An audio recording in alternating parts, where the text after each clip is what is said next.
Tonight, our special transmissions as Mexico joins South Africa's genocide case against Israel in the International Court of Justice. Assalamu alaikum and good evening. This is Muslim News Canada on Muslim Network TV. I'm Aisha Ashraf. Today is the 237th day since the onset of Israel's war. In the past 24 hours, Israeli attacks have killed at least 75 Palestinians. 284 have been injured. Palestinian Health Ministry reports that Israeli forces have struck a tent camp in a safe zone. The attack has killed 21 people. 13 of the casualties include women and girls. The Al-Quds Field Hospital has been forced to relocate due to relentless shelling. The move has hampered access to essential health care, which is already scarce. Ongoing artillery shelling in Rafah is making it increasingly difficult for patients and health teams to reach the Emirati Maternity Hospital. It is the only partially functioning hospital in the city. The advisor of Israeli Prime Minister Benjamin Netanyahu says fighting in Gaza will continue throughout this year. Israel's public broadcaster reports the Israeli military is in control of 75% of the Philadelphia corridor. The corridor is a buffer zone between Gaza and Egypt. The besieged enclave has only received 170 trucks in the past 3 weeks. To fulfill the requirements of civilians, at least 500 trucks are needed daily. Palestinian NGOs have declared Gaza a famine-stricken zone. They report citing overflowing sewage and water shortages. Israel's incursion has led to mass displacement, with 1 million fleeing Rafah alone. 3 Israeli soldiers have been killed in the ongoing fighting. The death toll from Israel's war is staggering. At the time of writing, at least 36,171 Palestinians have been killed. A revised report by the United Nations estimates another 10,000 civilians are buried under the rubble. 81,420 have been injured. Israel's death toll from Hamas's attack stands at 1,139. Israeli negotiator General Nitzan Alon says no prisoner exchange agreement would occur under Prime Minister Benjamin Netanyahu's government. Alon discussed the government's reluctance during a meeting with army officials responsible for prisoners of war in Gaza.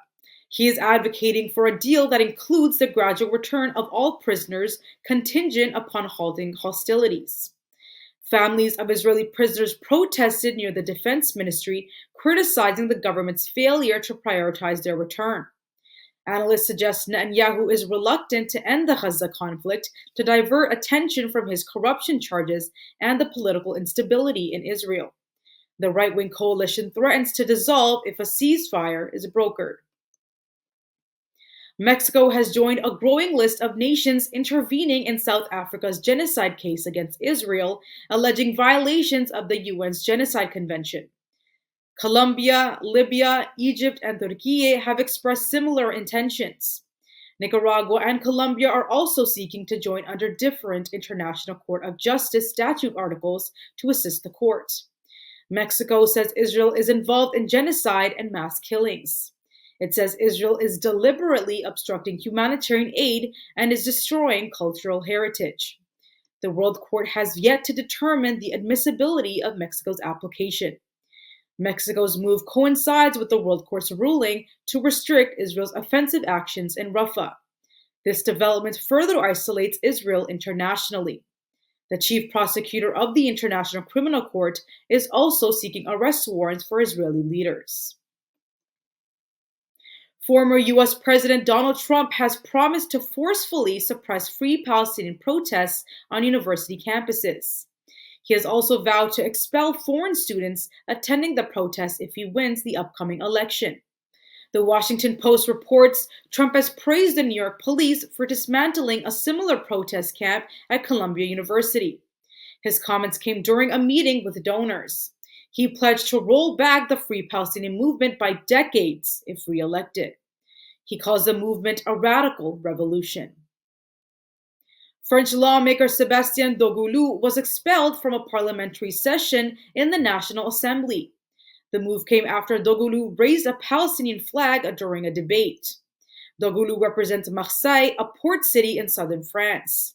His action was applauded by colleagues as security confiscated the flag. Politician Jean-Luc Mélenchon supported Dogulu's actions on Twitter. He condemned genocide and advocated for Palestinian recognition. Yael Braun-Pivet, head of the assembly, called the action not tolerable and halted proceedings. The incident occurred during a discussion on Gaza. The Grand Mosque of Shadian has lost its iconic domes and minarets after undergoing significant modifications. The mosque is located in Yunnan province in China. The domes symbolize the Arabic architectural heritage. They have been replaced with traditional Chinese pagoda rooftops. Originally built during the Ming Dynasty, the mosque's minarets have also been shortened. Similar changes have been observed at Najiang Mosque nearby. Experts view this as a culmination of a government initiative to Sinicise Muslim places of worship across the nation. The Sinification of Islam plan was initiated in 2019. The plan was meant to replace Islamic architectural styles with Chinese characteristics. The changes were made province by province. The plan has now reached Yunnan, marking the completion of the campaign. The Muslim community in Ottawa, Canada, is facing a surge in hate crimes. The increased incidents come in the aftermath of Israel's war on Palestine. It has sparked fear and concerns about safety in the community. The CBC reports instances of verbal and physical assaults have become more frequent. In January, the police force flagged a 160% increase in hate-related incidents against Muslims. The Ottawa Police Service says the drastic increase in such incidents is reminiscent of the post-9/11 era. Three University of Ottawa students say they have been shoved, surveilled, and called terrorists during pro-Palestinian rallies. Many Muslims feel there are inadequate safety measures. They're calling for better support systems for victims of hate crimes. Thank you for watching. Our news is produced by Muslim Network TV, which is a not-for-profit organization. We need your support for donations. Please scan the QR code on our broadcast or visit muslimnetwork.tv to donate now, so we can continue to amplify the voices of Muslims in Canada and abroad.